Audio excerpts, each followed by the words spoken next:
नमस्कार दोस्तों, मैं हूं किरण और स्वागत करती हूं आपका वर्ल्ड ऑफ इकोनॉमिक्स में। आज का हमारा टॉपिक है central bank and it's functions. Central bank और उसके फंक्शंस।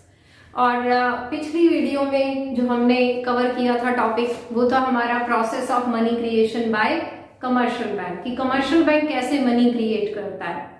तो तब हमने देखा कमर्शियल बैंक्स, और आज मैं टॉपिक स्टार्ट कर रही हूँ सेंट्रल बैंक। जो सेंट्रल बैंक है, हम इसे ऐसे समझ सकते हैं जैसे एक फैमिली होती है। फैमिली के अंदर एक हेड ऑफ द फैमिली है। सपोज दैट मेरे दादाजी या आपके दादाजी, ठीक है, ग्रैंडफादर, तो वो हेड ऑफ द फैमिली है। और उनके बच्चे कौन है? हमारे पेरेंट्स, हम लोग। तो हम सारी जो फैमिली है, हम सारी फैमिली को जो होल्ड करता है, जो कंट्रोल करता है, जो चलाता है, ठीक है, जो देखते हैं, हेड ऑफ द फैमिली वो है हमारे ग्रैंडफादर, दादाजी। तो वो मान लिया वो है सेंट्रल बैंक। और जितने भी बाकी फैमिली मेंबर्स हैं वो सब हैं कमर्शियल बैंक। तो head of the family central bank हो गया, और जो बाकी के फैमिली मेंबर्स हैं वो सब हो गए कमर्शियल बैंक्स, ठीक है। तो सेंट्रल बैंक क्या है? This is an apex bank. Central bank एक अपेक्स बैंक है। अपेक्स मतलब सबसे ऊपर। Central bank is the apex bank of the entire banking system. पूरा का पूरा जो बैंकिंग सिस्टम है, जितने भी कमर्शियल बैंक्स हैं, उन सबके ऊपर जो बैंक है वो है सेंट्रल बैंक, ठीक है। तो central bank is an apex bank on the entire banking system. पूरे के पूरे बैंकिंग सिस्टम के ऊपर, पूरे कमर्शियल बैंक्स के ऊपर जो सबसे बड़ा बैंक है, सबसे ऊपर है, वो है आपका central bank. In India the central bank is known as RBI. India के अंदर जो सेंट्रल बैंक है उसका नाम क्या है? रिजर्व बैंक ऑफ इंडिया, ठीक है। इंडिया के सेंट्रल बैंक का नाम है reserve bank of India, that is RBI. अब आरबीआई जो है वो इस्टेब्लिश हुआ 1 अप्रैल 1935 में। आरबीआई कब इस्टेब्लिश हुआ? 1 अप्रैल 1935। और जो हमारा फर्स्ट सेंट्रल बैंक था, सबसे पहला जो सेंट्रल बैंक था, वर्ल्ड का सबसे पहला सेंट्रल बैंक, वो इस्टेब्लिश हुआ 1668 के अंदर स्वीडन में, ठीक है। 1668 स्वीडन के अंदर हमारा सबसे पहला जो वर्ल्ड का सेंट्रल बैंक था वो इस्टेब्लिश हुआ। उसके बाद हम बात करते हैं एक जो इफेक्टिव बैंकिंग सिस्टम, ठीक है, जो इफेक्टिव सेंट्रल बैंक हमारा एग्जिस्टेंस में आया वो था बैंक ऑफ इंग्लैंड, ठीक है। हमारा वर्ल्ड का सबसे पहला सेंट्रल बैंक इस्टेब्लिश तो हो गया 1668 के अंदर स्वीडन में, लेकिन जो इफेक्टिवली वर्क किया सेंट्रल बैंक ने वो आपका बैंक ऑफ इंग्लैंड के इस्टेब्लिशमेंट से स्टार्ट हुआ, दैट वाज इन 1694, ठीक है। तो 1694 में बैंक ऑफ इंग्लैंड के इस्टेब्लिशमेंट से सेंट्रल बैंक की इफेक्टिवनेस वो सामने आई। फर्स्ट सेंट्रल बैंक जो वर्ल्ड में इस्टेब्लिश हुआ that was in 1668 in Sweden. और इंडिया का जो reserve bank of India, India के सेंट्रल बैंक की बात करें, दैट वाज इस्टेब्लिश्ड इन 1 अप्रैल 1935, ठीक है। तो ये है हमारा सेंट्रल बैंक। अब बात करते हैं सेंट्रल बैंक के फंक्शंस की। फंक्शंस ऑफ सेंट्रल बैंक, कि सेंट्रल बैंक जो है कौन से फंक्शंस परफॉर्म करता है। वैसे तो सेंट्रल बैंक की कोई पर्टिकुलर हम डेफिनेशन नहीं कह सकते, उसके जो फंक्शंस हैं वही सेंट्रल बैंक को डिफाइन करते हैं कि सेंट्रल बैंक क्या है, सेंट्रल बैंक क्या करता है। तो सेंट्रल बैंक का फर्स्ट फंक्शन है, सबसे पहला फंक्शन जो मैंने लिखा है यहाँ पर, बैंक ऑफ इशूइंग नोट्स, ठीक है। सेंट्रल बैंक जो है नोट्स इशू करता है, इसी को सेंट्रल बैंक का करेंसी अथॉरिटी फंक्शन या प्रिंटर ऑफ करेंसी भी बोला जाता है। Second function is banker to the government. Central bank जो है गवर्नमेंट के लिए बैंक का काम करता है। Third function is bankers bank and supervisory role. Fourth is lender of last resort. Fifth one is custodian of foreign exchange reserve. Next function is clearing house function. Seventh function is custodian of cash reserve. And next last function, most important या principal function हम कहें central bank का, this is controller of credit. Credit को control करना।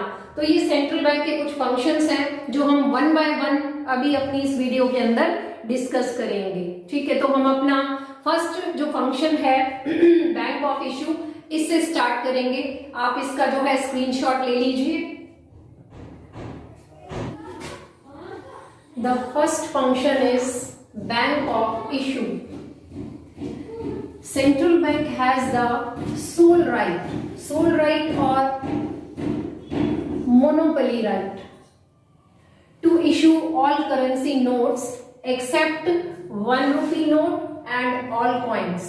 Central bank के पास ये authority है, एक सोल राइट है, एक मोनोपोली राइट है, या ये कहें कि एक एक्सक्लूसिव राइट है to issue all currency notes. सभी के सभी करेंसी नोट्स इशू करने का सेंट्रल बैंक के पास राइट है, आरबीआई के पास राइट है, except 1 rupee note and all coins. जितने भी कॉइन्स हैं और जो 1 रुपी का नोट है उसे इशू करती है मिनिस्ट्री ऑफ फाइनेंस, और इन्हें छोड़ करके बाकी के जितने भी करेंसी नोट्स हैं उसे इशू करता है सेंट्रल बैंक। तो central bank has monopoly right to issue all currency notes except 1 rupee note and all coins. Next, the notes issued by central bank are an unlimited legal tender. जो note central bank issue करता है वो उसका unlimited legal tender है, मतलब उससे unlimited जो है ट्रांजैक्शंस की जा सकती हैं, मॉनेटरी ट्रांजैक्शंस की जा सकती हैं। The currency issued by central bank is it's monetary liability. जो करेंसी सेंट्रल बैंक इशू करता है वो उसकी मॉनेटरी लायबिलिटी है, मतलब सेंट्रल बैंक जो है जो करेंसी उसने इशू की उसके लिए वो आंसरेबल है, वो उसकी मॉनेटरी लायबिलिटी है। अब मॉनेटरी लायबिलिटी कैसे है? फॉर एग्जाम्पल मैं आपको एक नोट से दिखाती हूँ। जैसे ये एक 500 रुपी का नोट है। इस 500 रुपी के नोट के ऊपर आप लोग जो है, आपके पास नोट होगा, कोई भी नोट आप उठा करके देख सकते हैं। इसके ऊपर यहाँ पर छोटा छोटा लिखा होता है, मैं धारक को 500 रुपए, ये 500 का नोट है, तो मैं धारक को 500 रुपए अदा करने का वचन देता हूं। और उसके नीचे जो है गवर्नर ऑफ सेंट्रल बैंक, जो सेंट्रल बैंक के गवर्नर हैं उनके साइन होते हैं। तो मैं धारक को 500 रुपए अदा करने का वचन देता हूं, या इंग्लिश में लिखा है I promise to the bearer the sum of 500 रुपी।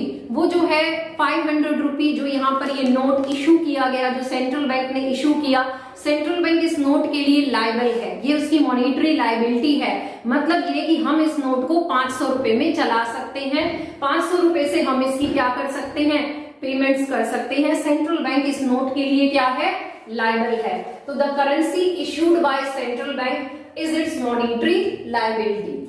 ये आपका फर्स्ट फंक्शन था bank of issue. This is also called currency authority function. इसी की बात करें हम बैंक ऑफ इशू की, तो इसे करेंसी अथॉरिटी फंक्शन भी बोलते हैं। करेंसी अथॉरिटी फंक्शन या प्रिंटर ऑफ करेंसी, ठीक है, बैंक ऑफ इशू बोले या इसका करेंसी अथॉरिटी फंक्शन या printer of currency. Next function is banker to the government. जो सेंट्रल बैंक है वो गवर्नमेंट के लिए भी बैंक का काम करता है। जैसे कमर्शियल बैंक के फंक्शंस होते हैं, कमर्शियल बैंक पीपल से इंटरेक्ट करता है, पीपल की जो डीलिंग होती है कॉमन पीपल की वो कमर्शियल बैंक्स के साथ होती है।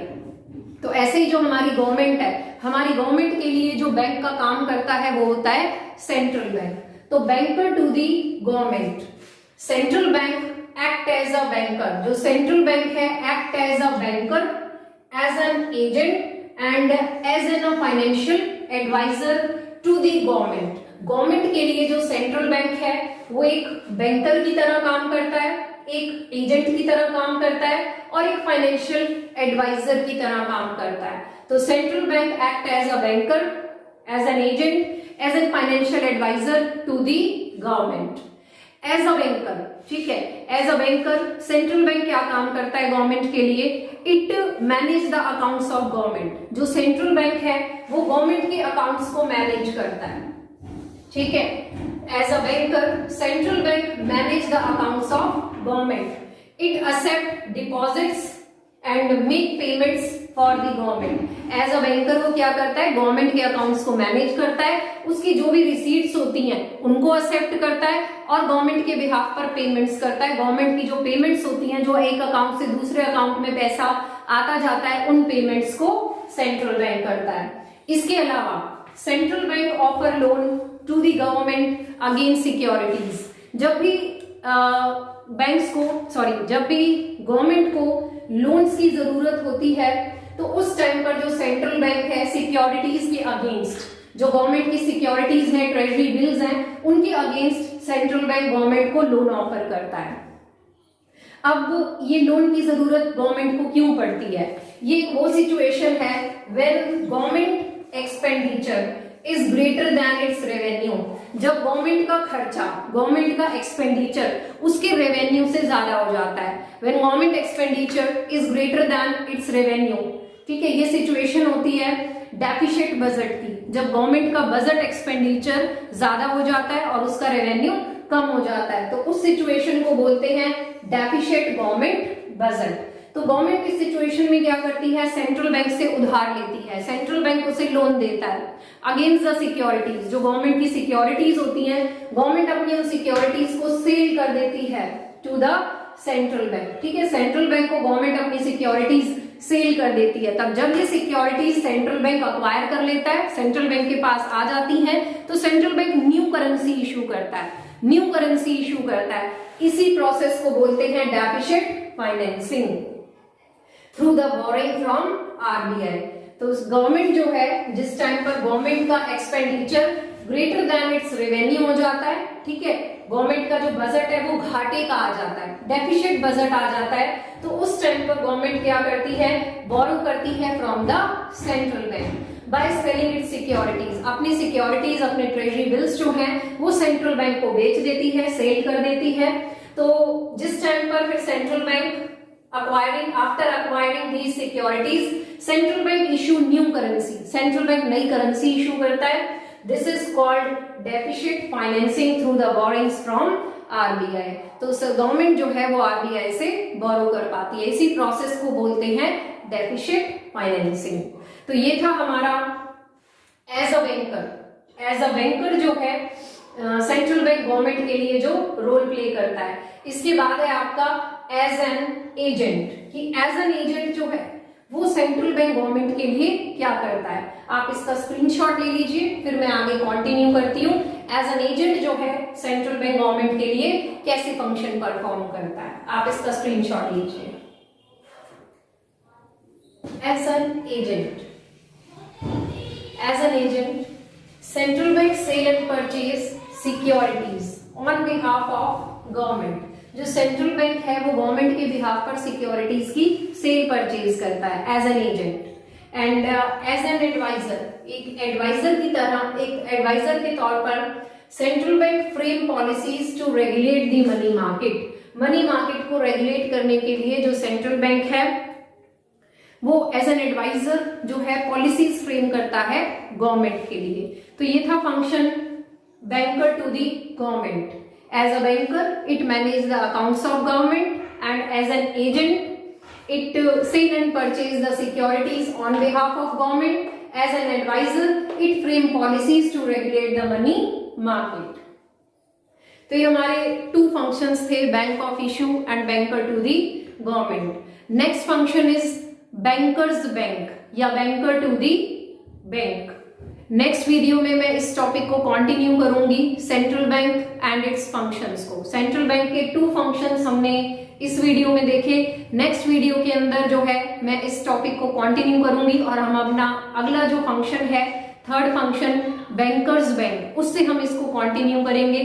तब तक आप लोग अपने घर में रहिए, सेफ रहिए और वीडियोस को मेरी देखते रहिए और मुझे मोटिवेट करते रहिए लाइक, शेयर और सब्सक्राइब करके। Thank you. Have a nice day.